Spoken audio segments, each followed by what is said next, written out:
తెలంగాణలో ఏకంగా 73 లక్షలకు పైగా ఓట్లు గల్లంతయ్యే ప్రమాదం ముంచుకు రావడం రాజకీయ పార్టీల గుండెల్లో రైళ్లు పరిగెత్తిస్తోంది. ఎవరి ఓటు ఎక్కడ ఎగిరిపోతుందోనన్న టెన్షన్తో అధికార ప్రతిపక్షాలు బూత్ స్థాయి క్యాడర్ని అలర్ట్ చేస్తున్నాయి. ఓటు బ్యాంకుకి ఎక్కడ గండి పడుతుందోనని ఎవరికి వారు స్పెషల్ ఫోకస్ పెట్టారు. ఇంతకీ ఈ ఓట్ల లెక్కల్లో అసలేం జరుగుతోంది? పార్టీల్లో ఇంత ఆందోళన ఎందుకు మొదలైంది?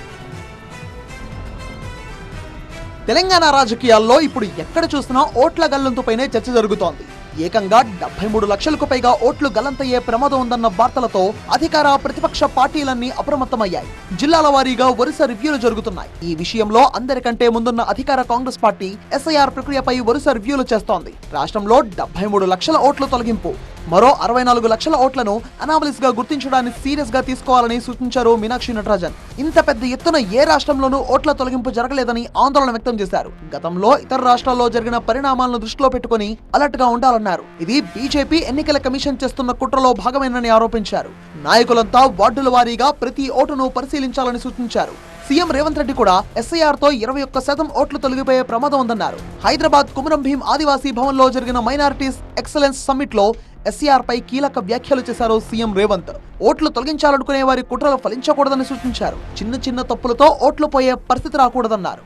एसआईआर के नाम से इस देश का देशभक्तियों का वोट हटाने के लिए कुछ लोग जीतने के लिए कोशिश कर रहा है.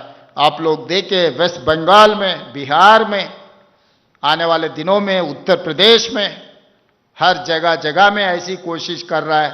बोल रहे थे परसों कुछ लोग, बंगाल हासिल हो गए, अभी तेलंगाना हासिल करने वाले.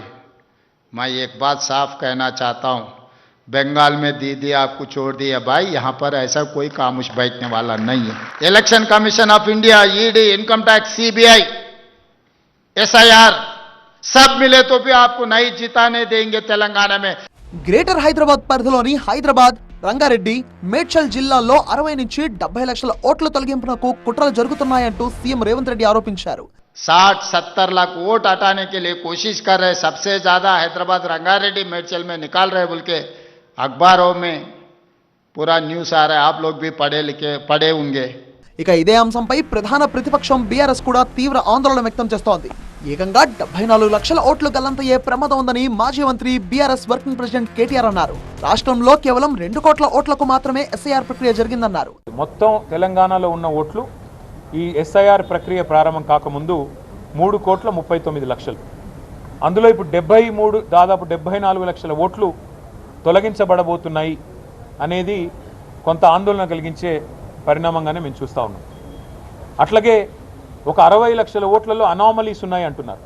అంటే ఓవరాల్గా చూస్తే కేవలం 2 కోట్ల ఓట్లు మాత్రమే ఇప్పటికీ ఎస్ఐఆర్ ప్రక్రియ ముగిసిన తర్వాత మరి కరెక్ట్గా ఉన్నాయి. మిగతా అంతా కూడా కొన్ని పోయే అవకాశం ఉంది, కొన్ని తప్పుల తడకగా ఉన్నాయని చెప్పి ఎలక్షన్ కమిషన్ చెప్తా ఉన్న సమాచారం. ఇక కాంగ్రెస్ బీఆర్ఎస్ ను కార్నర్ చేస్తూ బీజేపీ తీవ్ర ఆరోపణలు చేస్తోంది. ఎస్ఐఆర్ ప్రక్రియలో కాంగ్రెస్ బీఆర్ఎస్ 2 పార్టీలు కుమ్మక్కై అక్రమ ఓట్లను నమోదు చేయించాయని తెలంగాణ బీజేపీ చీఫ్ రామచంద్రరావు ఆరోపించారు. మాకున్న సమాచారం ప్రకారము కాంగ్రెస్ బీఆర్ఎస్ ఇద్దరు కూడా కలిసి ఈ ముస్లిం ఓటుని వాళ్ళు బాగా యాడ్ చేసే ప్రయత్నం ఓల్సీట్లు చేశారు. హిందూ ఓటర్ని అక్కడ తొలగించే ప్రయత్నం కూడా వాళ్ళ భాగమయ్యారు. ఇద్దరు కూడా భాగమయ్యారు. రెండోది, ఉత్తర భారతం నుంచి వచ్చినటువంటి చాలామంది ఇతర రాష్ట్రాల నుంచి వచ్చినటువంటి ఓట్లను కూడా నమోదు చేయకుండా ప్రయత్నం చేసింది కాంగ్రెస్ పార్టీ. ఈ 2 అంశాలపైన కూడా తప్పకుండా రేపు ఓటర్ లిస్టులో ఈ ఓటు లేకపోతే మనం తప్పకుండా దాని మీద భారతీయ జనతా పార్టీ ఆబ్జెక్షన్ పెడుతుంది.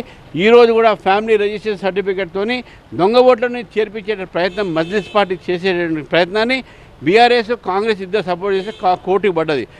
దానికి ఎస్ఐఆర్ ప్రక్రియ, ఓట్ల గల్లంతు వ్యవహారం తెలంగాణ పాలిటిక్స్ లో సెగలు రేపుతోంది. ఎవరికి వారు తమ ఓట్లు ఎక్కడ గల్లంతవుతాయో అని క్రాస్ చెక్ చేసుకునే పనిలో పడ్డారు. మరి త్వరలో రాబోయే డ్రాఫ్ట్ ఓటర్ లిస్ట్ తర్వాత ఈ పొలిటికల్ రచ్చ ఇంకెంత ముదురుతుందో చూడాలి.